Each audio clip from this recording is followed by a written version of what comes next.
नमस्कार। आज हम बात करेंगे भारतीय सिनेमा के उस ही मैन की, जिनकी शख्सियत पर्दे पर जितनी दमदार थी ना, असल जिंदगी में वो उतने ही जमीन से जुड़े हुए थे। एक ऐसा सितारा जिसने दशकों तक लोगों के दिलों पर राज किया। जी हाँ, हम बात कर रहे हैं धर्मेंद्र की। हाल ही में आए इस खबर ने यकीनन भारतीय सिनेमा के एक सुनहरे अध्याय का अंत कर दिया, और इसी के साथ ये एक मौका है कि हम उनके उस असाधारण जीवन और उस विरासत को याद करें जो वो हमारे लिए पीछे छोड़ गए हैं।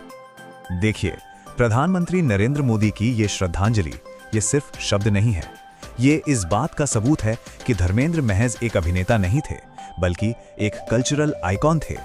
उनका जाना सही मायनों में एक युग का अंत है, उस दौर का जब स्टारडम का मतलब सादगी और असलियत हुआ करता था।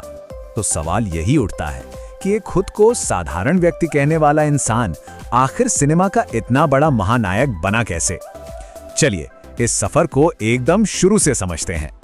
उनकी कहानी ना किसी फिल्मी पटकथा से कम नहीं है। इसकी शुरुआत होती है पंजाब के खेतों से, एक बिल्कुल साधारण परिवार से।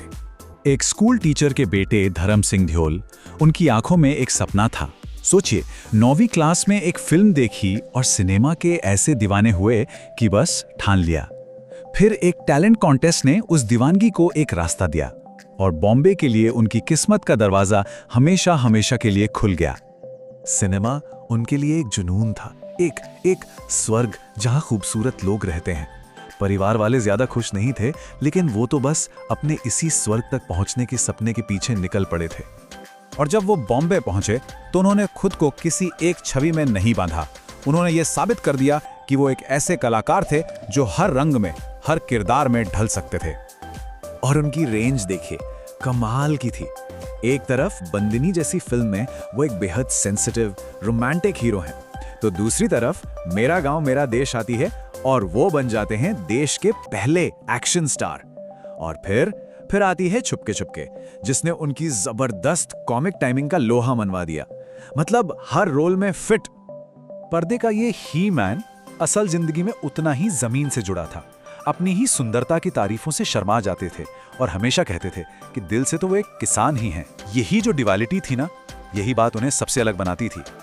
सिर्फ फैंस ही नहीं, बॉलीवुड के बड़े बड़े सितारे भी उनके चार्म से बच नहीं पाए।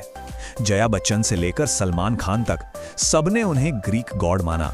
ये वो दौर था जब एक हीरो का चार्म सिर्फ उसकी एक्टिंग नहीं, बल्कि उसकी पूरी पर्सनैलिटी का हिस्सा हुआ करता था।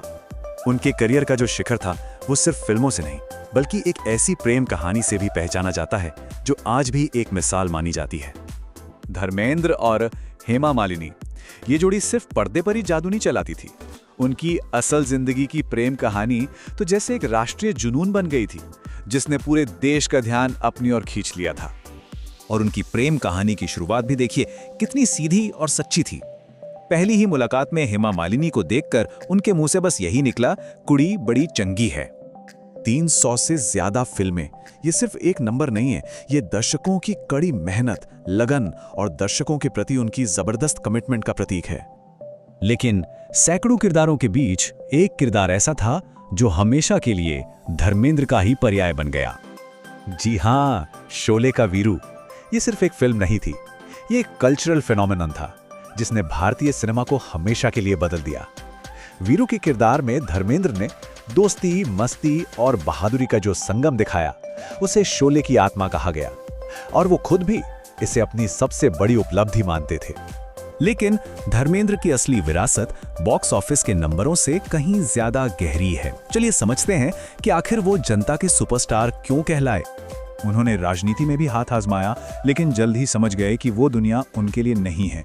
उन्होंने खुद माना कि वो एक बहुत भावुक इंसान है और राजनीति की दुनिया में भावनाओं की कोई जगह नहीं होती। ये भी उनकी उसी सादगी और असलियत का एक और सबूत था। लेकिन यहाँ एक बहुत दिलचस्प सवाल उठता है। देखिए, दिलीप कुमार, राजेश खन्ना, अमिताभ बच्चन, इन सबके दौर में वो हमेशा टॉप पर रहे, लेकिन उन्हें कभी वो ऑफिशियल नंबर 1 का टैग नहीं मिला। तो सवाल है, ऐसा क्यों हुआ? जवाब उनके अपने ही शब्दों में छिपा है।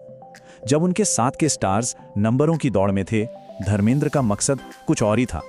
उनके लिए सबसे बड़ी दौलत थी लोगों का प्यार, और वो उन्हें बेशुमार मिला। वो नंबर 1 नहीं, बल्कि दिलों में नंबर 1 बनना चाहते थे।